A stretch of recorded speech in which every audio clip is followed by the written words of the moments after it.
രാജ്യത്തെ ആദ്യ ബുള്ളറ്റ് ട്രെയിനിന്റെ ഡിസൈൻ പുറത്തുവിട്ടു.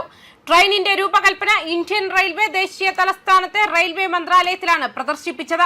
മുംബൈക്കും അഹമ്മദാബാദിനും ഇടയിലാണ് രാജ്യത്തെ ആദ്യ ബുള്ളറ്റ് ട്രെയിൻ ഓടുന്നത്. ഔദ്യോഗിക മന്ത്രാലയത്തിലെ ഗേറ്റ് നമ്പർ 4-ലാണ് ചിത്രം സ്ഥാപിച്ചിട്ടുള്ളതെന്ന് അധികൃതർ അറിയിച്ചു. 508 കിലോമീറ്റർ ദൈർഘ്യമുള്ള Mumbai Ahmedabad high speed rail project Maharashtra, Gujarat, Dadra Nagar Haveli വികസനം കൂടി കടന്നു പോകുന്നത്. മുംബൈ, താനെ, വിരാർ, ബോയിസാർ, വാപ്പി, ബില്ലിമോറ, സൂറത്ത്, ഭരുച്ച്, വഡോദര, ആനന്ദ്, അഹമ്മദാബാദ്, സബർമതി എന്നിങ്ങനെ 12 സ്റ്റേഷനുകൾ ഈ റൂട്ടിൽ ഉണ്ടാകും. MAHSR പ്രോജക്ടിനായി ഗുജറാത്തിലെ 8 സ്റ്റേഷനുകളിൽ പ്രാരംഭ ജോലികൾ പൂർത്തിയായിട്ടുണ്ട്. മഹാരാഷ്ട്രയിലെ താനെ, വിരാർ, ബോയിസാർ എന്നിവിടങ്ങളിൽ ജോലികൾ പുരോഗമിക്കുകയാണ്. അതേസമയം ബന്ദ്ര കുർല കോംപ്ലക്സ് സ്റ്റേഷനിലെ ഖനനം പൂർത്തീകരണത്തിനടുത്തെത്തിയിട്ടുണ്ട്. റൂട്ടിലെ 17 പാലങ്ങൾ പൂർത്തിയായി. ഗുജറാത്തിലെ നർമ്മദ, മൈഹി, തപ്തി, സബർമതി എന്നിവയുടെ 4 പ്രധാന പാലങ്ങളുടെ നിർമ്മാണ ജോലികൾ പുരോഗമിക്കുന്നുണ്ട്. മഹാരാഷ്ട്രയിലെ 4 പാലങ്ങളുടെ നിർമ്മാണവും നടക്കുന്നു. മേക്ക് ഇൻ ഇന്ത്യ പദ്ധതിയിലാവും ബുള്ളറ്റ് ട്രെയിനുകൾ നിർമ്മിക്കുക. ചെന്നൈയിലെ ഇന്റഗ്രൽ കോച്ച് ഫാക്ടറിയും ബാംഗ്ലൂരിലെ BEML ലിമിറ്റഡും സംയുക്തമായി 280 കിലോമീറ്റർ വേഗത്തിൽ സഞ്ചരിക്കുന്ന ട്രെയിൻ സെറ്റുകൾ വികസിപ്പിക്കും. പദ്ധതിക്ക് ആവശ്യമായ 1389.5 ഹെക്ടർ ഭൂമി മുഴുവൻ ഏറ്റെടുത്തു കഴിഞ്ഞു. ജാപ്പനീസ് ഉപകരണത്തിന്റെ സഹായത്തോടെയാണ് പദ്ധതി തയ്യാറാക്കിയിരിക്കുന്നത്. ഇന്ത്യൻ സാഹചര്യങ്ങൾക്കും കാലാവസ്ഥയ്ക്കും അനുയോജ്യമായ രീതിയിൽ പദ്ധതിയിൽ മാറ്റങ്ങൾ വരുത്തിയിട്ടുണ്ട്. മുംബൈ അഹമ്മദാബാദ് അതിവേഗ റെയിൽ ഇടനാഴി 2027 ഓഗസ്റ്റ് 15-ന് ഉദ്ഘാടനം ചെയ്യപ്പെടും. പ്രവർത്തനക്ഷമമാകുന്നതോടെ 2 പ്രധാന നഗരങ്ങൾക്കിടയിലുള്ള യാത്രാ സമയം ഏകദേശം 2 മണിക്കൂറായി കുറയ്ക്കാൻ ഈ ട്രെയിൻ സഹായിക്കുമെന്ന് പ്രതീക്ഷിക്കുന്നുണ്ട്.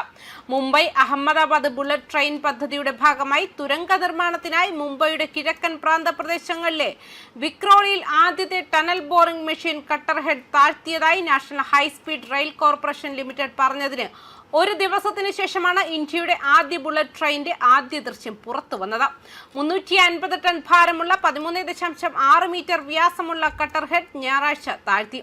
അതിവേഗ റെയിൽ ഇടനാഴി പദ്ധതിക്കായുള്ള TBMന്റെ പ്രധാന ഷീൽഡിന്റെ പ്രാഥമിക അസംബ്ലിയുടെ അവസാന ഘട്ടമാണിതെന്ന് NHSRCL ഔദ്യോഗികമായി അറിയിച്ചു.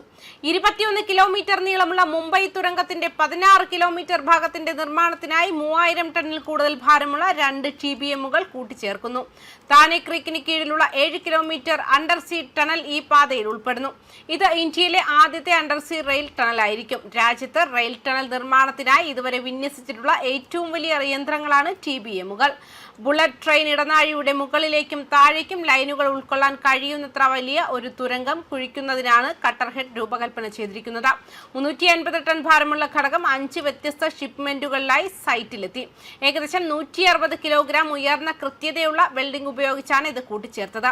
വിക്രോളി മുതൽ ബാന്ദ്ര കുർല കോംപ്ലക്സ് വരെയുള്ള ഏകദേശം 6 കിലോമീറ്റർ നീളമുള്ള ഒരു ഭാഗം TBM ഉപയോഗിച്ച് നിർമ്മിക്കും. BKCയിലെ നിർമ്മാണത്തിലിരിക്കുന്ന മുംബൈ ബുള്ളറ്റ് ട്രെയിൻ സ്റ്റേഷനിലെത്തുന്നതിന് മുമ്പ് ജനസാന്ദ്രതയുള്ള നഗരപ്രദേശങ്ങളിലൂടെയും മിഥി നദിയിലൂടെയും തുരങ്കം കടന്നുപോകും. ലോക്സഭയിൽ വൈഷ്ണവ് രേഖാമൂലം നൽകിയ മറുപടി പ്രകാരം MAHSR പദ്ധതി ആവശ്യമായ 1389.5 ഹെക്ടർ ഭൂമി മുഴുവൻ ഏറ്റെടുത്തു. ബാധകമായ നിയമങ്ങൾക്കനുസൃതമായാണ് ഭൂമി ഏറ്റെടുക്കൽ നടത്തിയതെന്നും ഭൂമി ഏറ്റെടുക്കലിലെ ന്യായമായ നഷ്ടപരിഹാരത്തിനും സുതാര്യതയ്ക്കും വേണ്ടിയുള്ള അവകാശം, പുനരധിവാസം എന്നീ നിയമങ്ങളും പ്രസക്തമായ സംസ്ഥാന നയങ്ങളും അനുസരിച്ചാണ് ദുരിതബാധിതർക്ക് നഷ്ടപരിഹാരം നൽകിയതെന്നും മന്ത്രി പറഞ്ഞു.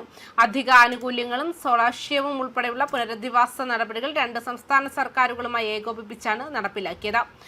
MAHSR ഇടനാഴി ഗണ്യമായ യാത്രക്കാരെ വഹിക്കാനുള്ള ശേഷിയുള്ള ഉയർന്ന ആവൃത്തിയുള്ള പ്രവർത്തനങ്ങൾക്കായി രൂപകൽപ്പന ചെയ്തിട്ടുള്ളതെന്നും ടിക്കറ്റ് വില നിലവിലുള്ള റെയിൽ വിമാനയാത്രാ ഓപ്ഷനുകളുമായി മത്സരാധിഷ്ഠിതമായി തുടരാൻ നിർദ്ദേശിക്കപ്പെട്ടിട്ടുണ്ടെന്നും വൈഷ്ണവ് പറഞ്ഞു.